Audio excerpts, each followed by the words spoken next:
Welcome back to the deep dive.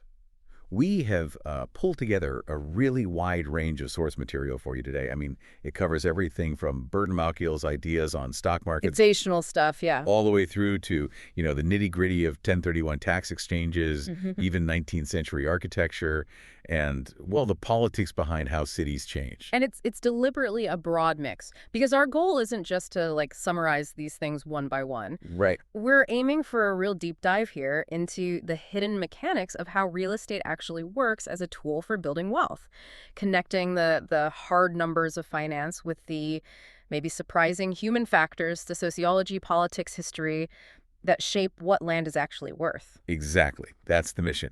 Get you up to speed, fast-track you to being really well-informed. And we should probably start with a concept that, honestly, might be a bit of an aha moment for anyone who feels like, serious wealth creation is just for the already rich. Definitely. We're talking about leverage, that fundamental economic principle. Just think about this for a second. Real estate is one of the only areas where an average person, you, the listener, can pretty routinely borrow, say, $400,000. From a total stranger, basically. Yeah. A big bank. From a massive institution, yeah. And maybe at less than 4% interest, historically speaking, anyway. And the bank's okay with this, even knowing that the loan-to-value, the LTV, might be like 80%. Yeah. Sounds like a huge risk for them, doesn't it, for that amount of money? It does on the surface. So why is real estate seen as so, well, safe that a stranger will essentially bankroll 80% of your effort to build wealth? Well, it really boils down to a couple of main things. First, the actual asset, the property, it's stationary, right? It can't just vanish. Exactly. It's not like a stock or a commodity that can just disappear overnight. And it's, relatively manageable. Second, and this is crucial, the lender demands a serious commitment from you, the borrower. The down payment. Usually that 20% down payment, yeah. That 20% acts as a really critical buffer if the market dips. Plus, if your equity drops below that mark, they'll usually require private mortgage insurance, PMI. And that PMI basically shifts the immediate risk of a loss away from the lender and, well, back onto you. So because the lender's risk is buffered by your own cash and maybe insurance, this ability to use other people's money leverage, that's really the most powerful driver for building financial freedom, isn't it? It really is. It gives the average person a way to multiply their equity that usually only people who are already wealthy can access. Precisely. That's the engine we're really digging into today. Okay, let's unpack this. So before we really get into the weeds of property debt and all that, we should probably touch on why traditional stock investing, while obviously important, might have limits if you're actively trying to, speed up building wealth. And this brings us straight to Burton Malkiel's arguments about stock market strategy. Right. Malkiel's work makes a really powerful case for passive investing. He basically shows that index funds, the ones that just mirror the whole market like the S&P 500, have consistently, over the long haul, given better returns than most actively managed funds. Even better than the big institutional investors sometimes. Yeah, often better than the big players, too. But hang on, for every Malkiel saying passive is the way, you've got these super successful hedge fund guys arguing the market isn't perfectly efficient, right? Especially in niche areas or emerging tech or something. Are we really saying just sticking money in an index fund is the only smart move? Well, we're saying it's arguably the safest and most mathematically sound path for the vast majority of people saving for the long term. The sources we looked at point to two big reasons why active managers generally struggle to beat the index consistently. First one, fees. Management fees. Okay. Index funds run on incredibly low fees, sometimes like 1/20th of 1%. Tiny. Active funds, though, they charge annual management fees that average, at least a full percentage point, often more. 1% doesn't sound like a disaster. But compound that over 20, 30 years, it eats away a huge chunk of your potential wealth. It's a massive drag. Okay, so fees are one thing. What's the second reason? It's the trading costs. The friction from constant buying and selling. The churn. Exactly, the churn. Active funds are constantly trading, often turning over their entire portfolio in a single year. That's like 100% turnover rate sometimes. All that buying and selling racks up transaction costs, brokerage fees, bid-ask spreads. Whereas index funds just sit there. Pretty much. They only really trade when the index itself changes, which isn't very often. Yeah. So avoiding all those trading costs gives them another huge built-in advantage. And that That kind of brings us back to that analogy you brought up earlier. Yes. The Lake Wobegon problem. Right, the Lake Wobegon effect. It's the unavoidable math, really. Think about it. All the active managers, collectively, they are the market, more or less. So as a group, they have to underperform the market indexes by exactly the amount of their costs, their fees, and their trading expenses. Someone has to be below average for someone else to be above average, but the costs drag the whole group down relative to the raw index. It's mathematically impossible for them all to beat the average after costs. Precisely. So passive indexing wins, on average, because it cuts out those costs and that friction. It's just the smart default strategy if you're playing the long game in stocks. So, okay, indexing is great for minimizing friction when your money is just sitting there growing passively. But what if you want to actively apply your own effort, your knowledge, your time, your skills to actually accelerate wealth creation beyond what the average market gives you? Then you need something different. You need an asset class where you can intentionally add value, right? And that really moves us away from the passive stock market and into the, let's say, much more active world of real estate. So when we look at the power of real estate investing, the sources we reviewed kind of boil down its advantages into a list of able characteristics. It's attainable, usually through debt. Which we just talked about. Right. It's appreciable, hopefully it goes up in value. It's leverageable, using other people's money. Yeah. Rentable, obviously. Improvable, you can actually make it better yourself. Add value directly. Exactly. Deductible for tax purposes, depreciable on paper, deferrable in terms of taxes, stable, generally more stable than stocks day to day, and, well, livable. You can actually live in it. And leverage is really the rocket fuel that boosts all those other ables. Let's just quickly run through that simple mechanism again. Say you buy a $500,000 property. You put down $100,000, that's your 20%, and you borrow the other $400,000. Okay, 5-to-1 leverage on your cash. Right.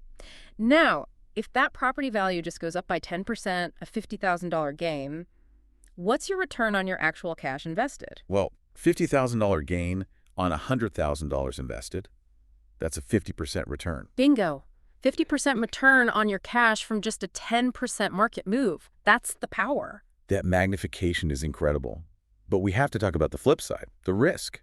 You called leverage jet fuel, but jet fuel is explosive, right? If that same property drops in value by, say, 25%, ouch, you haven't just lost your $100,000 down payment. You're underwater. You owe more than it's worth. You could face a margin call or be forced to sell at a huge loss. So how do smart investors handle that catastrophic downside risk that comes with leverage? That's where that improvable characteristic really comes into play. Smart investors don't just rely on the market going up. That's speculating. They force the appreciation. Yeah, exactly. They mitigate risk by, first, buying in markets they believe are stable or growing, sure. But, crucially, they look for ways to force appreciation. They improve the property, they improve the management, they find some angle to create instant equity the day they close or shortly after. So that created equity acts like a buffer. It acts as an immediate buffer against market downturns. If you bought it right and added value, even if the market dips 10%, you might still be above water because you created 15 or 20% in equity through your own actions. Okay, that makes sense. This leads straight into a big strategic question then.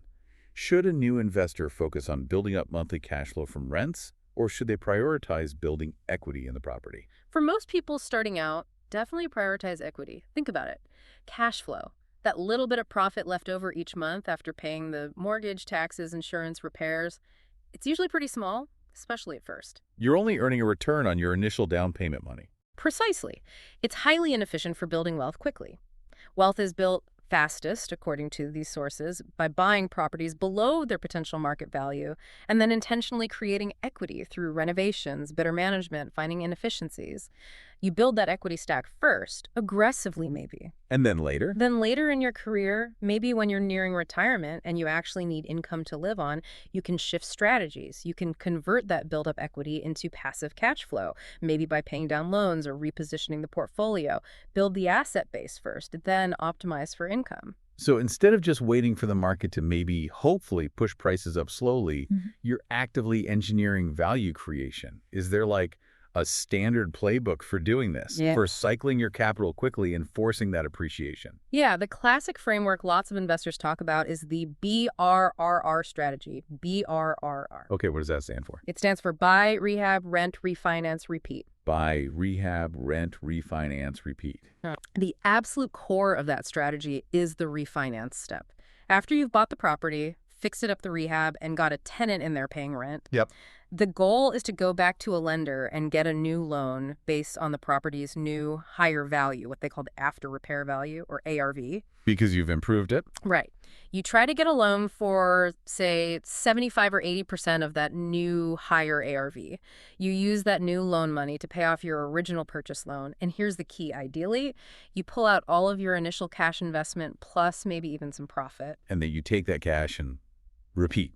Buy the next one. Exactly. That's how you rapidly scale and recycle your capital. What's the biggest risk doing a BRRR deal? Where does it usually go wrong? The single biggest point of failure, the appraisal, hands down. The appraisal for the refinance step. Yeah. The risk is that the appraiser, after you've done all the work, doesn't agree with your projected ARV. They come in low. If the appraised value isn't high enough, the lender won't give you a big enough loan to pull all your cash back out. So your money gets stuck. Your capital stays tied up in that first deal. It basically kills the repeat part of the strategy, or at least slows your acceleration engine right down. You absolutely have to be conservative and realistic when you estimate that ARV upfront. Understood. So to pull off any of these strategies, BRRR, buy and hold, whatever you really need to speak the language of real estate finance, let's drill down on some key metrics. First up, cap rate. Right. The capitalization rate, or cap rate, it's defined pretty simply. It's the net operating income, the NOI, divided by the property's price or value. And NOI is basically the income after operating expenses but before mortgage payments. Exactly. Debt service, the mortgage payment, is crucially excluded from the NOI calculation when you're figuring out the cap rate. Why is that so important? Because it lets you compare apples to apples. It makes the cap rate a measure of the property's raw, unleveraged return based purely on its operational performance. You can compare the cap rate of property A, which maybe has no debt, to property B, which is heavily leveraged, and see which one is actually generating more income relative to its price, regardless of the financing. Okay, so it's for comparison. What else does the cap rate tell you as an investor?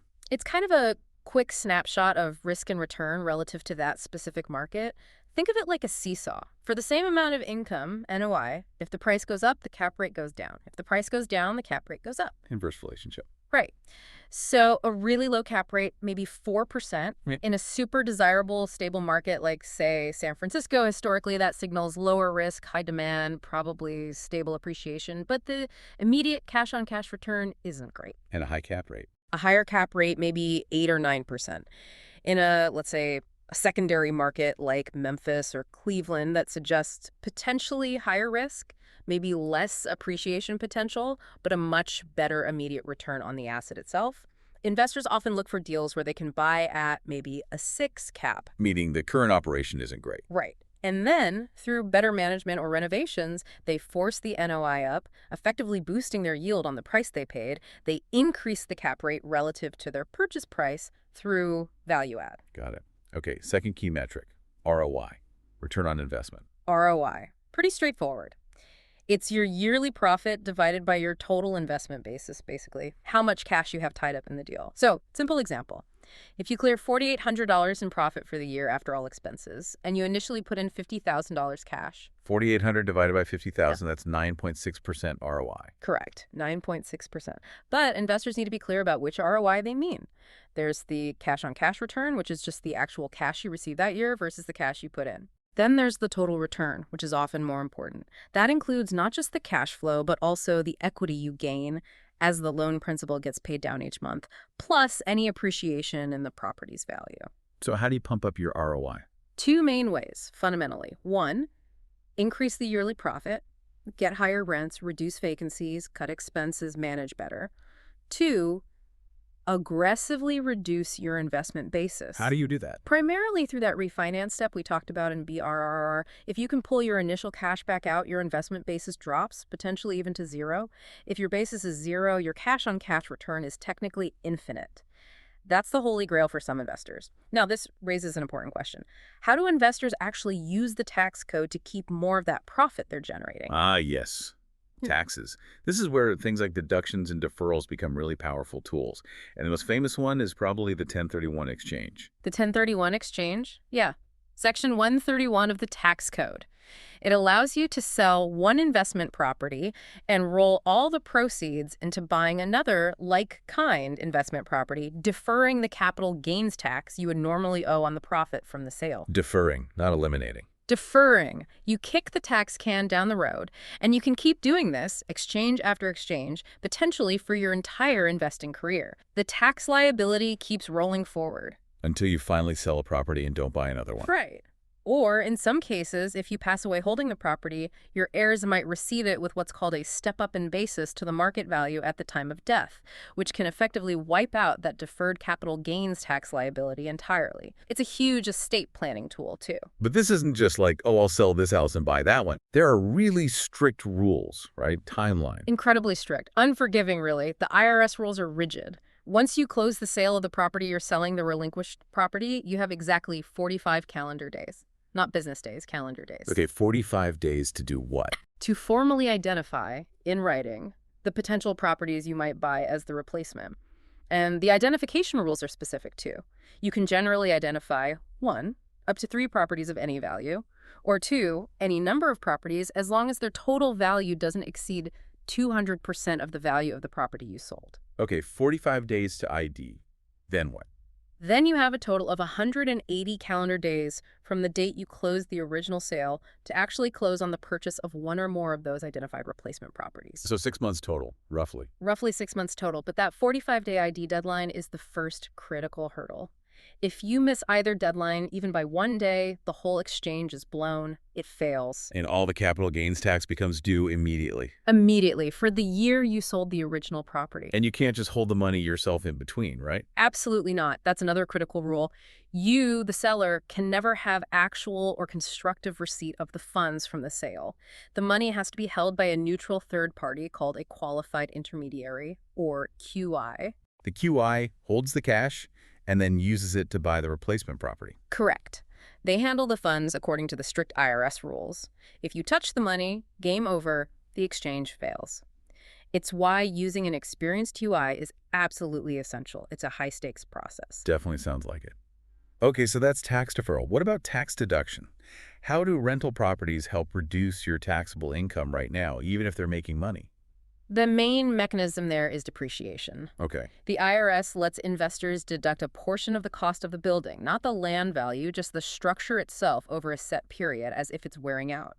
For residential rental property, that period is currently 27.5 years, using what's called the straight line method. So you just divide the building's cost by 27.5 and deduct that amount each year? Basically, yes. And the key thing is depreciation is a paper loss. It's non-cash. It reduces your taxable income on paper, but it doesn't actually take cash out of your pocket that year. So wait, you could actually be receiving positive cash flow from the rent, but the depreciation deduction could make it look like you lost money on paper for tax purposes. Exactly. That's the goal for many investors. If your cash flow is positive, say $5,000 for the year, but your depreciation deduction is $6,000, you actually show a $1,000 paper loss.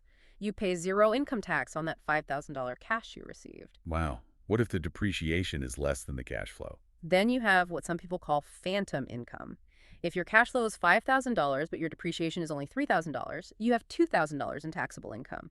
But you might have already spent that $5,000 on paying down the mortgage principal or making improvements, so you have to come up with cash to pay the tax on income you didn't necessarily pocket.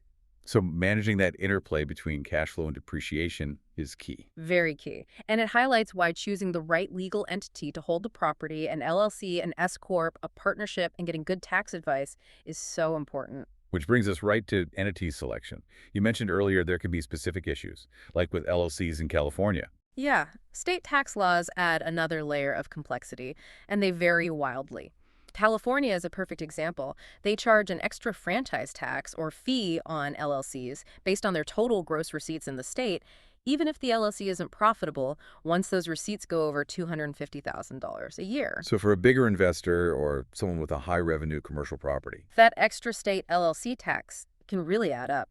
It might become significant enough that it negates the benefits of using an LLC in the first place. In those situations, sometimes using a limited partnership, an LP, might be more tax efficient in California, specifically to avoid that gross receipts tax. So you absolutely need a CPA who knows both federal and your specific state's laws? Non-negotiable. You need professional advice tailored to your situation and location. Okay, now let's shift gears a bit. We've talked finance, strategy. Let's move from the technical rules to the maybe deeper historical and social forces that really dictate where money flows in real estate. Because the value of a piece of land, it's not just about the rent roll, is it? It's shaped by, gosh, centuries of how people want to live, transportation, government policy. Here's where it gets really interesting. Let's dig into the roots of the American suburban dream. Where did that even come from? It goes back further than a lot of people think. That desire to get away from the dense, noisy, often, frankly, unhealthy city center. You can trace that back to the mid-1800s. After about 1840, the appeal of being jammed together, like in the old row houses you saw in Philly or Boston, started to fade for the rising middle and upper classes. They wanted something different. Yeah. And by around 1870, you really see this distinct suburban style emerging. A standalone house, separate from its neighbors, surrounded by a decent-sized yard or garden, very different from the attached city housing. It's fascinating, though, how the technology of the time really constrained how that dream could play out at first. Early suburbs didn't just sprawl outwards evenly. No, not at all. They were completely dictated by the steam engine. Early railroad suburbs grew like beads on a string, is how one source put it. Beads on a string. Meaning they were these little nodes of development clustered right around the train stations, separated by open farmland or countryside. Why? Because steam trains were slow and inefficient to start and stop. They couldn't just have stops every half mile. So development had to happen within easy walking distance of the few stations they did have. Exactly. You had these tight little clusters. Only the really wealthy could afford to live further out from the station because they needed a private horse and carriage and a driver to ferry them back and forth, that limited density further out. So convenience, travel time, status, and cost, they've always been linked. And at the same time this was happening, the jobs were starting to move out too, right? It wasn't just about where people wanted to live. That's a key point. Manufacturing especially started decentralizing pretty early on. Companies found they could get huge tracts of cheap land in the suburbs or relocate to the south or the west. They were lured by that open space, but also by new highway access as that developed, and, importantly, by tax breaks from local governments desperate for jobs. And this wasn't just a post-WWII thing. No, the sources show that as early as 1963, more than half of all the industrial jobs in the U.S. were already located outside the central cities in suburban areas. So this hollowing out of the urban industrial base started a long time ago, and it really set the stage for some of the urban problems we see today. Now, if we fast forward and connect those historical trends, the desire for separation, the decentralization of jobs to what's happening right now, we see this phenomenon of superstar cities. Places like New York, San Francisco, D.C. Exactly. Maybe Boston, Seattle, too. Yeah. These hubs of the knowledge, economy, finance, tech, government, elite universities, they attract a completely disproportionate amount of global investment, talent, and high-paying jobs. And it creates this kind of self-reinforcing cycle. More jobs attract more smart people, which attracts more companies, which creates more amenities. Right. And it gets to a point where, for people in certain high-flying careers, they don't just want to live there, they feel the need to be there for opportunity. The network effects are incredibly strong. But this intense concentration of wealth and opportunity in just a few places has a dark side, doesn't it? It seems to be making social divisions worse, leading to what some of the sources call the Great Inversion. That's the argument. The geographic sorting of people by income has gotten significantly worse, not better. The data is pretty stark. Between 1980 and 2010, income segregation, rich people living near, poor people living there, actually grew in 27 out of the 30 biggest metro areas in the U.S. 27 out of 30. That's almost all of them. Almost all. And by 2009, another study found that over 85% of Americans lived in neighborhoods that were more economically segregated than they were back in 1970. So this isn't some historical artifact. The economic sorting of America by place is accelerating. And the real irony you mentioned is that the problems we used to associate only with inner cities, flight, poverty, crime, are now spreading outwards. Increasingly, yes, Right. especially in the older first-wing suburbs. We're seeing middle-class suburban neighborhoods getting hollowed out as higher-income people move either further out to newer exurbs or back into revitalized city cores, and lower-income households get pushed into those aging suburban areas with declining infrastructure and school quality. And a visible sign of this is the dying mall. The dying shopping mall is almost the perfect symbol. These gray fields, as they're sometimes called, seas of empty parking lots, vacant anchor stores, they used to be the economic and social hubs of these suburbs. Now, many suburbs are struggling desperately to redevelop them, often trying to create these sort of faux urban, mixed-use town centers. Trying to emulate the downtowns they originally fled. Exactly. And the success of those redevelopment efforts is often really patchy. It creates this uneven landscape of haves and have-nots, even within the suburbs themselves. Now, we can't really talk about segregation today, economic or racial, without bringing in the role government policy played, sometimes intentionally. This is where the more political and investigative threads in our source material come in. Yes, it's impossible to ignore. Sources like Richard Rothstein's The Color of Law lay out a really damning case that governmental actions at the federal, state, and local levels were not just passively allowing segregation, but actively promoting it for decades. Through things like redlining. Redlining was a huge part of it, where the Federal Housing Administration, FHA, literally drew red lines on maps around minority neighborhoods and refused to insure mortgages there, effectively cutting them off from legitimate credit. But the FHA and other agencies also subsidized the development of massive, whites-only suburban subdivisions. They actively evaded court rulings against segregation. And this government-sanctioned segregation created the environment for private actors, speculators, to profit from racial fear through schemes like blockbusting.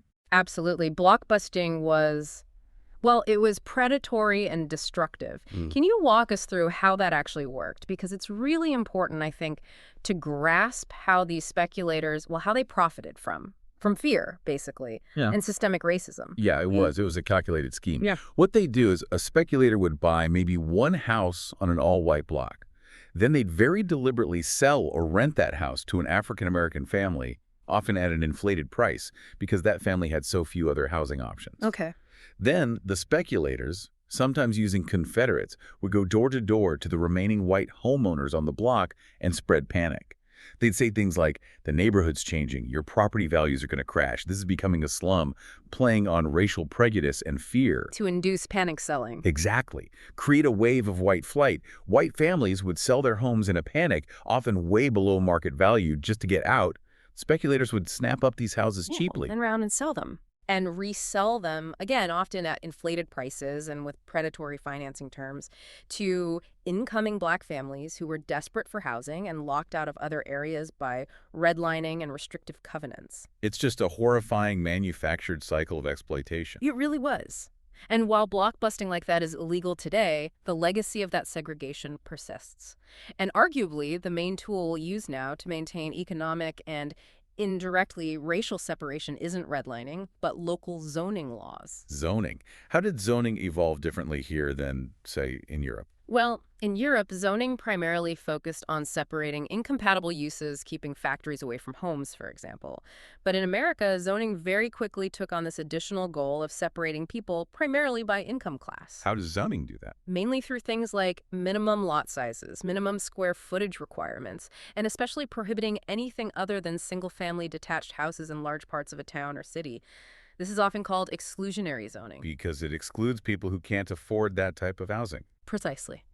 If the only type of housing you're legally allowed to build in a desirable area is a large, expensive, single-family home on a big lot, you automatically exclude people who need or can only afford smaller homes, apartments, or townhouses. It artificially restricts the housing supply, drives up prices, and effectively segregates communities by income. And the courts historically upheld this practice, even when judges explicitly noted concerns that it would, quote, classify the population and segregate them according to their income or situation in life. So zoning became a legally sanctioned tool for class separation. Largely, yes, especially powerful in those high-demand superstar cities and their affluent suburbs. Okay, let's bring this huge picture history, policy, economics right down to the ground level, down to the actual house. When all these forces play out, what do people actually want in the properties that we might be investing in today? Our sources gave a really interesting snapshot of one specific, very large group. They really did. They wanted to know, what do people actually want in the properties that we might be investing in today? Our sources gave a really interesting snapshot of one specific, very large group. They wanted to know, what do people actually want in the properties that we might be investing in today? the baby boomer generation? Sure. What are the demands driving in the market? Yeah, the boomers are a huge demographic force, obviously. Many are hitting retirement or semi-retirement, often with significant equity built up, and their preferences are really shaping renovation trends and what commands a premium, especially in the move down or second home market. They seem to want a blend of luxury and practicality, but maybe above all, low maintenance. Okay, so if you're an investor, maybe doing a flip or a high-end rental targeted at boomers, what's the checklist of features you absolutely need to consider? Accessibility and personal space seem key. First floor living is huge. They almost always want the master bedroom suite located on the main living floor. Thinking ahead about mobility, stairs. Exactly. No stairs to the bedroom if possible. Then, within that master suite, the demand is often for separation. His and her bathrooms are very popular, and his and her walk-in closets, a real emphasis on clearly defined, separate personal space. That need for separation seems to extend beyond the bedroom too, right? Into work or hobby spaces. Absolutely. Especially now you have more couples where both partners might still be working, maybe part-time, or have significant hobbies. So you see demand for his and her office spaces. And not just a shared desk in a corner, ideally two completely separate rooms that can be closed off for privacy and quiet. Two dedicated private workspaces. That's a big shift. It is. And then finally, you look at the kitchen and dining areas. There's this interesting blend. They definitely want the modern, open, eat-in kitchen for everyday use islands, good appliances, casual dining space. But they haven't totally abandoned formality. Apparently not. The sources indicate they often still value having a separate formal dining room. Even if they only actually use it a few times a year for holidays, it still functions as a status symbol, a place to display nice furniture or china. So it's this mix. Modern convenience for daily life, but retaining that traditional formal space. Okay, we've covered the geography, the history, the finance. But so many of the really successful real estate outcomes, they seem to hinge on the human element, don't they? Your own discipline, how you communicate, how you navigate those really high-stakes interactions with people. Let's start with the personal side, building success through habits. Yeah, it's easy to get caught up looking for the big breakthrough moment, right? The one huge deal, the lottery win. Home run. The home run. But the sources we looked at, particularly drawing from works like Atomic Habits, really emphasize that sustainable success is almost always the result of small, consistent, daily actions that compound over time. The 1% rule. Exactly. Yeah. That idea that if you can just get 1% better at something each day for a year, the compounding effect is incredible. You don't end up 365% better, you end up almost 37 times better. Because each improvement builds on the last one. And the flip side is just as powerful, unfortunately. Get 1% worse each day. And you decline towards zero surprisingly fast. That compounding works powerfully in both directions. But applying that compounding effect, making those small improvements stick, it requires more than just willpower, right? It's about shifting how you think about the goal. Fundamentally, yes. It's about focusing on identity rather than just outcomes. Habits aren't really about having something like owning 10 rental properties or losing 20 pounds. They're about becoming someone. Becoming the type of person who... Becoming the type of person who analyzes deals consistently or who exercises regularly. Every time you perform that small action, you cast a vote for that identity.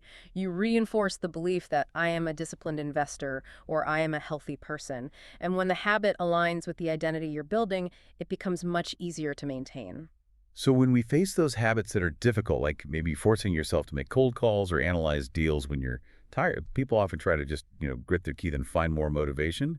But you're saying there's a better way. Reduce the friction. That's the smarter approach, usually. Think about that analogy of the bent garden hose. If water isn't flowing, you could try cranking the valve harder and harder. That's like trying to force more motivation. High effort, lots of tension, maybe doesn't work. Okay. Or you could just walk over and unkink the hose, remove the friction. Low effort, big result. It's the same with habits. Instead of trying to overcome resistance with sheer willpower, look for ways to make the desired habit easier, more obvious, more attractive, more satisfying. So if you want to analyze more deals, don't just try harder, maybe. Create a simple spreadsheet template and put it right on your desktop. Exactly. Make the first step ridiculously easy. Reduce the friction to starting. That's often more effective than just telling yourself to be more motivated. ###tab B. The art of the deal and persuasion. And these kinds of psychological principles, they apply directly when you get into the world of real estate sales and negotiation. Successful practitioners, according to sources like Ninja Selling, make a clear distinction. Are you transaction-driven or relationship-driven? What's the difference there? The transaction-driven agent is just focused on the next deal, the next commission check. It's like a series of one-night stands, as the book puts it, short-term thinking. The relationship-driven professional focuses on building long-term trust and providing value, knowing that referrals and repeat business are where sustainable success comes from. And speaking of value, there's a common idea, maybe a myth, that sellers or buyers are always just looking for the absolute lowest price or the lowest commission. But the data suggests otherwise. Yeah, that's a huge misconception. The research indicates that while maybe 15% of people are purely price-driven, they'll always choose the cheapest option no matter what. The vast majority, maybe 80%, make decisions based on value. Value meaning the best combination of quality and price. Exactly. They're looking for the best overall package. They are perfectly willing to pay a standard or even premium price or commission if they believe they're getting significantly higher quality service, better expertise, faster results, or just less hassle and stress. Don't assume everyone is just nickel and diming. Demonstrate your value clearly. And related to demonstrating value, one of the sources pointed out a really common, almost critical mistake that many real estate agents make in their listing presentations. They bury the lead. They totally bury the lead. Think about it from the seller's perspective. What is the absolute number one question burning in their mind when they meet with an agent? How much can I sell my house for? What's the price? What's the price? Right. Yet, so many agents start their presentation with, 20 minutes about their company's history, their own resume, their marketing plan, blah, blah, blah. By the time they finally get around to talking about the recommended list price, the seller might have mentally checked out. So, start with the price. Address the number one question first. Give them the price range you recommend, then use the rest of the presentation to justify that price, explain your strategy, and build confidence in your expertise. Don't make them wait for the most important piece of information. Now, if we connect this to the broader picture of negotiation, especially in potentially adversarial situations, we get into some really high-stakes psychological territory. Yeah, this is where we learn how to handle what might be the hardest word to hear in any negotiation. Yeah. The word no. Right. And the key insight from negotiation experts like Chris Voss in Never Split the Difference is that no rarely means no, never, ever. It's usually not the end of the conversation. So what does no usually mean? Often it just means wait, or I'm not comfortable yet, or you haven't addressed my real concern, or I need more information, or even just I don't understand. Good negotiators don't get defensive or emotionally triggered by hearing no. They get curious. They get curious. They try to understand the reason behind the no. They identify the underlying emotions, maybe fear, uncertainty, a feeling of being slighted, and they gently label that emotion. Label it how? By saying something like, it sounds like you're hesitant about the timeline, or it seems like you feel the offer doesn't reflect the work you've put in. By calmly voicing the other person's likely emotion, you show empathy, build rapport, and often get them to open up about the real obstacle. That's interesting. And maybe the most crucial psychological tool for any negotiator is making sure you're never desperate to make the deal happen. Absolutely fundamental. You must cultivate the ready-to-walk-away mindset. Always. No deal is better than a bad deal. No deal is better than a bad deal, especially in real estate where mistakes can be incredibly expensive. If you're in a bidding war and you start compromising your underwriting standards just because you really want that property, you're setting yourself up for failure. If you feel like you absolutely have to close this deal no matter what, well, you've basically taken yourself hostage. Yeah, the other side senses that desperation. And your leverage just evaporates. You lose control of the negotiation. Being genuinely willing and able to walk away is your ultimate source of power. Hashtag C, navigating professional risks, due diligence, and liability. Okay, let's pivot one last time back to the practicalities of being an owner, specifically a landlord. Once you own that rental property, your liability profile changes dramatically, and it's a responsibility you can't just completely outsource, right? That's a critical point from the legal sources. Landlords carry significant, far-reaching liability for what happens on their property, especially regarding dangerous conditions that they knew about or reasonably should have known about. Like a broken railing or faulty wiring? Exactly. And crucially, the sources emphasize you cannot simply delegate this ultimate legal responsibility to a third-party property manager. While the manager handles the day-to-day, if someone gets hurt due to negligence on the property, the owner is almost certainly going to be named in the lawsuit. The book ultimately stops with the owner. So you're responsible for making sure the property manager is actually doing their job properly and Mhm. keeping the place safe. Yes. You have a duty to hire a competent manager and provide reasonable oversight. You can't just hire someone and wash your hands of it. Okay, so if the owner still holds the ultimate liability, why hire a property manager at all? What's the real benefit? Scale and systems, usually.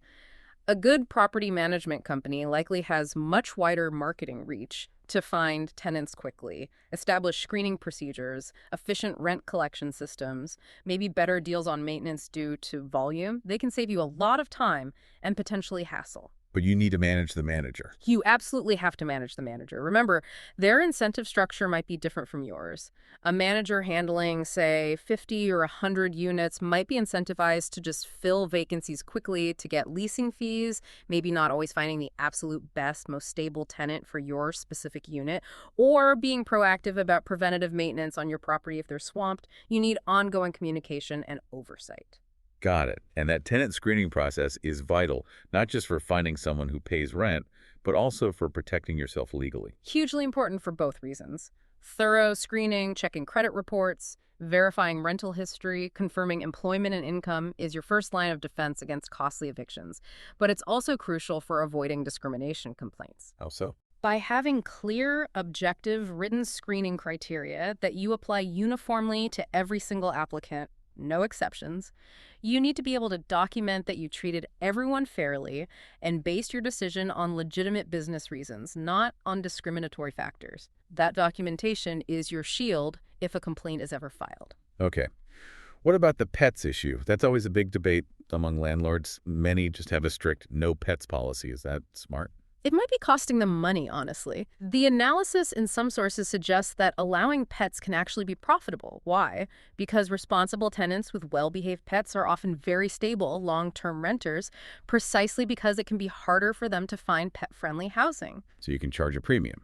Exactly. You can often charge a pet premium, maybe slightly higher monthly rent, or a specific non-refundable pet fee, or a higher security deposit where legally allowed. This can boost your profits while attracting a potentially more stable tenant pool. The key is screening the tenant thoroughly, as always. Responsible owner usually means responsible pet. Makes sense.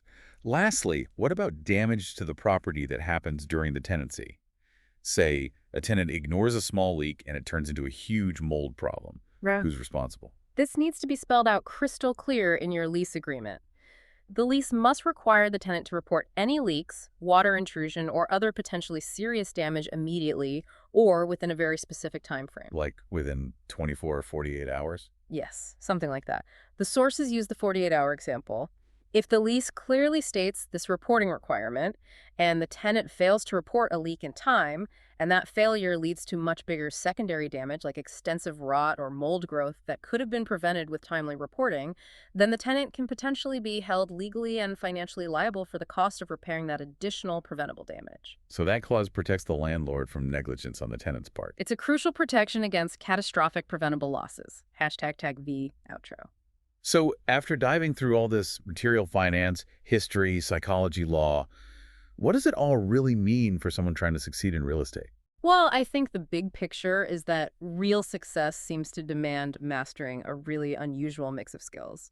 You absolutely need the hard numbers down, bold understanding leverage, cap rates, ROI, knowing the tax code intricacies like the 1031 exchange, choosing the right legal structure. Yes, technical stuff. The technical stuff, yeah.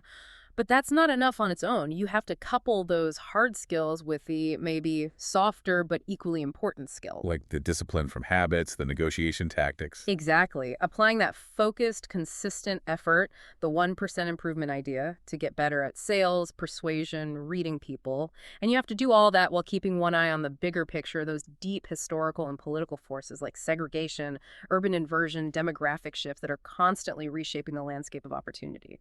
It really does sound like a get-rich-slow game, as one source put it, but maybe with the potential for high acceleration if you use leverage wisely. That seems fair.